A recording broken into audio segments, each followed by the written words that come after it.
Y le damos la bienvenida a Gonzalo Mujica, un gusto recibirlo. Un gusto estar acá. ¿Cómo sería la designación? Gonzalo Mujica Secas, dirigente político, aliado del Partido Nacional, integrante del Partido Nacional. Bueno, integrante del Partido Nacional soy. A mí me gusta que me digan Gonzalo, con eso alcanza. Con eso, Mujica ya no más. Mujica soy, sí, desde que nací y lo voy a seguir siendo. Estoy muy orgulloso de mi apellido. No solo porque sea el mismo apellido que lleva un primo de mi padre muy conocido, que es el Pepe, que es uno de los principales políticos del país. Pero antes de ser político fue un luchador que yo respeté mucho. Estuvimos presos al mismo tiempo, así que nos conocemos bastante. Y antes de Pepe incluso tenemos unas cuantas generaciones. Yo soy la quinta generación en el Uruguay de una familia que fundó un vasco que llegó en 1842 y se fue derecho al Cerrito a pelear con el Partido Nacional.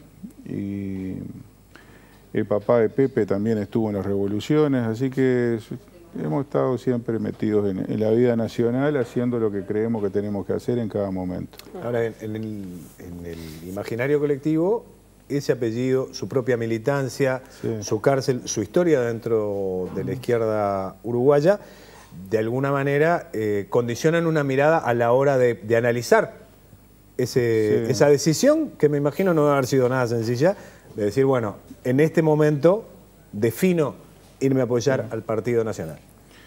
Sí, la decisión no fue sencilla, sobre todo en el plano emocional y afectivo para mí, porque además los Frente Amplistas se encargaron, los más acérrimos, de demostrarme todo el odio que les causó la decisión y el rencor que tienen por esa decisión. Por ejemplo, ¿en qué? Manifestaciones. Eso fue lo más difícil. La decisión en sí misma fue lógica y la pensé con mucha tranquilidad y la tomé con mucha serenidad. En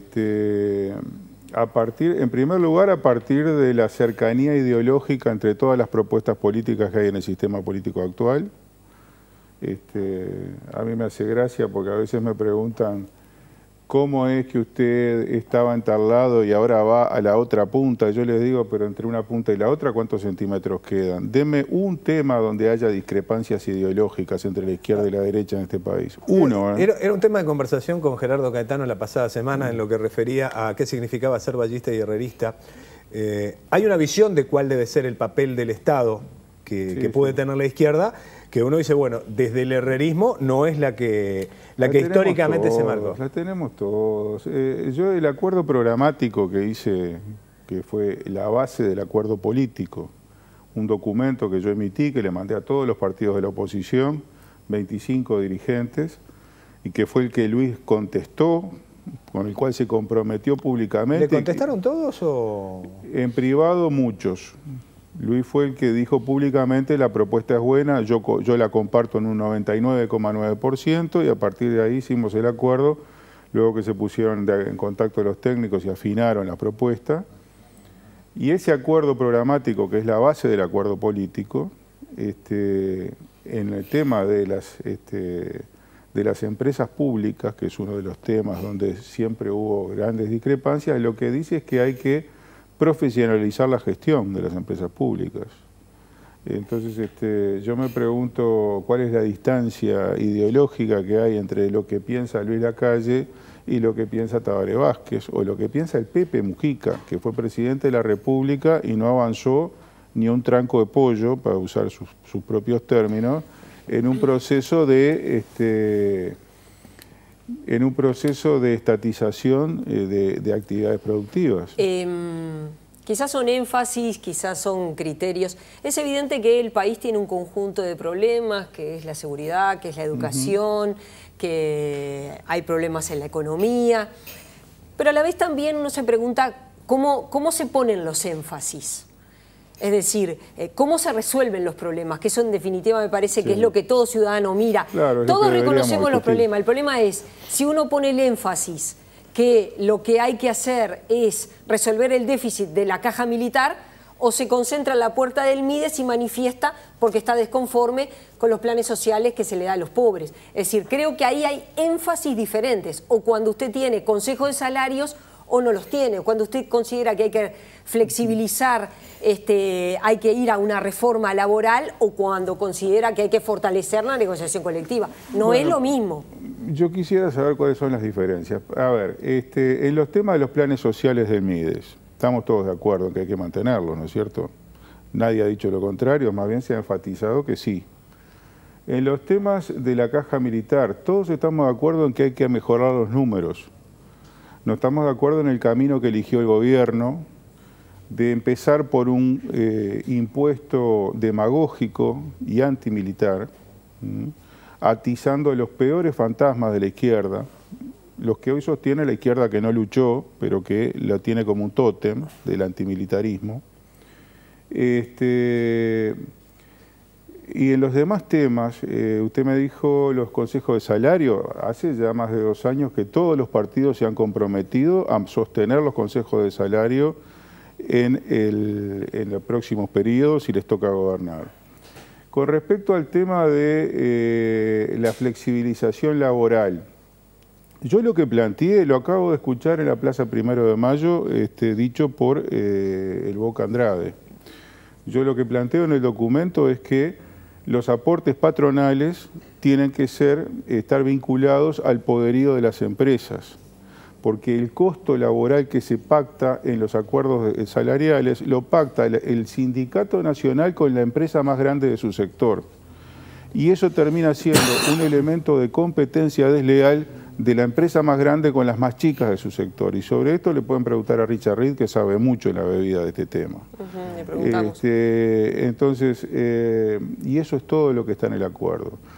Yo insisto, yo sé que una posibilidad de ataque desde el frente va a ser siempre decir que hay discrepancias ideológicas profundas, porque esto tiene que ver con 2 estrategias distintas. Ellos eligen atizar el rencor y el odio para retener votos. Y yo creo que lo que hay que hacer es buscar la unión para encontrar soluciones. Y si la unión empieza en un acuerdo con la calle, empieza por ahí, porque es el que se comprometió con los cambios que yo creo que el país necesita. Usted decía recién, ¿no?, de las cosas que se comprometen. El tema es, por ejemplo, ahora estábamos informando por la situación que está atravesando Argentina. Macri es un presidente de centro-derecha, no se lo puede calificar, es un liberal, es un presidente de centro. Se comprometió a todo. Las paritarias están, pero vaciadas de contenido. Sí. No íbamos a tocar la fuente de trabajo, pero la reforma laboral está en marcha. Entonces, eso claro decir, es un presidente. Usted dice, bueno, pero ¿y qué tiene que ver? Bueno, pero hay como empatías ideológicas. La idea que usted me sugiere es que entonces acá en la calle va a ser lo mismo. Esa idea. Y bueno, se puede sospechar que hay que trabajar para convencer de que no. Bueno, hay mucha gente que sí piensa. Si hay que trabajar, trabajaremos para convencer de que no. Yo creo que tenemos un acuerdo explícito, está escrito, está publicado. Ese acuerdo va a formar parte del programa de gobierno, porque justamente para eso afinamos antes de hacerlo y de escribirlo. Y no se va a ir más allá de lo que el acuerdo establece. Yo no sé cómo le va a ir a Macri. A Uruguay le conviene que le vaya bien, sea del signo que sea el gobierno de Argentina, ¿no? Esto que está pasando ahora no nos va a hacer bien. No. Yo creo que estamos mejor que en el 98 cuando devaluó Brasil, pero no estamos tan despegados como para que no nos afecte una devaluación en Argentina.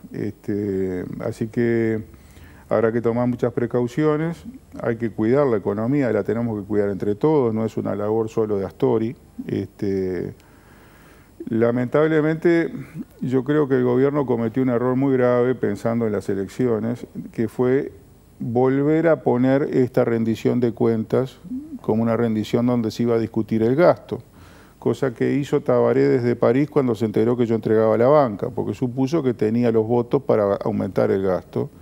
y llegar a las elecciones tirando manteca al techo a los principales sindicatos, que son los que históricamente el Frente ha favorecido en cada rendición de cuentas, que es la educación, la salud, la policía y COFE. Pero bueno, yo creo que eso va a ser un problema para enfrentar los sacudones que nos genere la economía argentina, que yo creo que los va a generar. Entre otras cosas, el primero y obvio, la próxima temporada, si las cosas siguen así en Argentina, la próxima temporada turística va a tener su rebote, ¿no? En materia de educación, por ejemplo, desde el Partido Nacional, ¿se considera que está bien el reclamo de que tiene que haber un 6% para la educación más un 1% para ciencia y tecnología, investigación y desarrollo? Ese fue uno de los temas de afinamiento y de discusión, porque yo consideraba que no había que ir al 6% hasta que no hubiera resultados en educación que lo justificaran. Y el equipo de Luis considera que está dispuesto a ir al 6%, a cambio de resultados que se pueden negociar. Porque yo me avine. ¿Qué serían los resultados? Porque en educación es complejo el resultado, como uno decir, uno tiende al 6%, pero los resultados, sobre todo en educación, son como de largo aliento. Para no caer en demagogias, Mojica, porque objetivamente resultados en educación son cosas que no se obtienen de un día para el otro. Claro. Como tampoco políticas sanitarias, como la inmensa mayoría de las cosas que alguien que es responsable de un gobierno sabe. Magia no hay gobernante que pueda hacer, por más que haya un cambio de gobierno el 2 de marzo de 2020, no van a estar todas las soluciones que algunos esperan. Cuando se condiciona un presupuesto a un resultado, ¿cómo se logra hacer eso? Bueno, por acuerdos que se hacen explícitos, ¿no? Yo estoy de acuerdo, los resultados de la enseñanza no se pueden esperar en 3 días ni en 15 días. En 15 años es bueno que empiecen a aparecer los resultados, ¿no? Y yo creo que los resultados que se han obtenido con los enormes incrementos presupuestales que se han votado, que yo creo que fue buena cosa votarlos y que hay que mantenerlos, los resultados no corresponden al costo que tiene para la sociedad el voto de esos presupuestos. Nosotros lo que nos proponemos es una cosa muy elemental y que parecería de acuerdo general, y es que los docentes uruguayos tengan formación universitaria. Parece que cualquier cosa que se quiera hacer en la enseñanza, si no cuenta con docentes calificados, por más plata que se gaste, no va a dar resultados. ¿La Universidad de la Educación puede ser una solución? ¿Habrá acuerdo parlamentario? Porque es un proyecto que finalmente está ahí, pero no cuajó. Desde la época del gobierno de Pepe que no cuaja. ¿Y por qué? Por distintos problemas que tiene. Dentro del frente hay problemas entre los que entienden que los institutos de formación docente que ya existen podrían tomar nivel universitario, los que entienden que la Universidad de la República podría ofrecer opciones de formación docente de nivel universitario, y los que se inclinan por la creación de una Universidad de la Educación. Y fuera del Frente Amplio, los problemas estuvieron en el mecanismo de cogobierno de la nueva universidad. Yo lo que creo que es un error es supeditar la decisión sobre los mecanismos de formación universitaria de los docentes al instrumento que se elija. Yo creo que el Estado tiene 2 muy buenos instrumentos, que son la Universidad de la República y los institutos de formación docente. Empecemos por ahí, y si se quiere y se ve conveniente agregar además una Universidad de la Educación específica, que se lo haga también, una vez que se resuelvan todos los impedimentos que tienen de uno y otro lado. Lo que no estoy de acuerdo es que sea una universidad que tenga el monopolio de la formación universitaria de los docentes, me parece mala cosa. Y creo que el propio Estado tiene diversidad de opciones. Algo similar pasó cuando terminamos creando la UTEC. En aquel momento había una discusión sobre si transformábamos la universidad, la UTU, en una universidad tecnológica, y los problemas estuvieron dentro del CODICEN, y el camino de la UTEC, fue bueno, que salió muy bueno y que todo el mundo respalda, fue el resultado de un impedimento. Si nos hubiéramos entreverado en la discusión sobre si UTU o no UTU, estaríamos todavía sin nada. Veo que Larrañaga ha planteado un paquete de medidas vinculados con la seguridad, en la que ahora la última que ha planteado es que habría que habilitar los allanamientos nocturnos, sumar el ejército o sumar las Fuerzas Armadas a la tarea de la policía, es decir, lo que bueno, técnicamente los expertos llaman como la inflación punitiva, ¿no? El ejército en las calles, los allanamientos nocturnos. ¿Cómo ve? Bueno, yo creo que las Fuerzas Armadas tienen posibilidad de intervenir ayudando en todo lo que es la seguridad interna, pero no de la manera que la está pensando Jorge. En primer lugar, las Fuerzas Armadas tienen funciones policiales ya asignadas. Sí, el perímetro de las cárceles. El perímetro de las cárceles, pero además también las fronteras terrestres, las fronteras marítimas, las costas, el espacio territorial y el control de los aeropuertos. Esas son funciones policiales de las Fuerzas Armadas que deben ser ejercidas con plenitud, con todos los recursos y con todos los amparos legales. Pero el patrullaje, el contacto así tan cercano... Ese es el primer aporte que pueden hacer. Yo creo que la inteligencia militar puede aportar mucho en el mapeo de los sistemas de delincuencia en el Uruguay. Ellos lo saben hacer. Yo estuve enfrentado a las Fuerzas Armadas y ellos me encontraron, así que saben cómo encontrar gente en el Uruguay y saben quién es quién. De modo que yo creo que ahí hay aportes y seguramente en el aspecto más militarizado de la Guardia Republicana, que es una guardia policial pero militarizada, también las Fuerzas Armadas pueden aportar mucho. Los allanamientos nocturnos, ¿qué es lo último? Esos son mecanismos que no van a determinar un cambio radical. Acá lo fundamental es que la policía pase de seguir creando y extendiendo sistemas de vigilancia al ejercicio cabal de su función represiva de la delincuencia. Lamentablemente la izquierda tiene un problema con la represión, y a mí me hace gracia porque es la izquierda que no fue reprimida nunca, que confunde la represión del delincuente con la represión que sufrimos nosotros por nuestras ideas y por luchar por la democracia. No tiene nada que ver una cosa con la otra. Mujica, pero cuando uno se imagina militares en la calle, se imagina, para ser específico se imagina la tarjeta en determinado barrio y no en Boulevard España y la Rambla. Sí. Yo no creo que los militares tengan que estar en la calle. Yo acabo de decir cuáles son las funciones policiales que ya tienen asignadas, las tienen que cumplir. Si cumplen cabalmente, hacen un aporte muy importante, porque si nosotros tenemos el perímetro territorial vigilado y, digamos, impermeabilizado por las Fuerzas Armadas, y tenemos los aeropuertos vigilados, impermeabilizados, y tenemos el espacio aéreo y el espacio marítimo, yo le puedo asegurar que muchos de los problemas que tenemos de narcotráfico se empiezan a resolver por dificultad de abastecimiento, para empezar.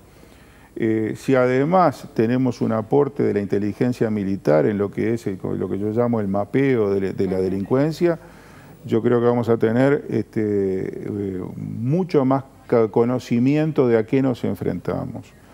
Y me parece que esos aportes son claves. Y además la capacidad operativa de la Guardia Republicana. Llenando de radares el norte de nuestro país, algo que exigió, o que pedía, mejor dicho, la Fuerza Aérea justamente para llevar adelante determinadas tareas. Hay que darle los mecanismos. Sin necesidad de plantear el tema de la seguridad con Bueno, pero hay que darle los mecanismos y hay que darle los recursos. Yo no le puedo pedir a las Fuerzas Armadas que cumplan a cabalidad todo esto con un radar para todo el país, con 3 lanchas a remo y con personal que gana 30-40% menos que un policía.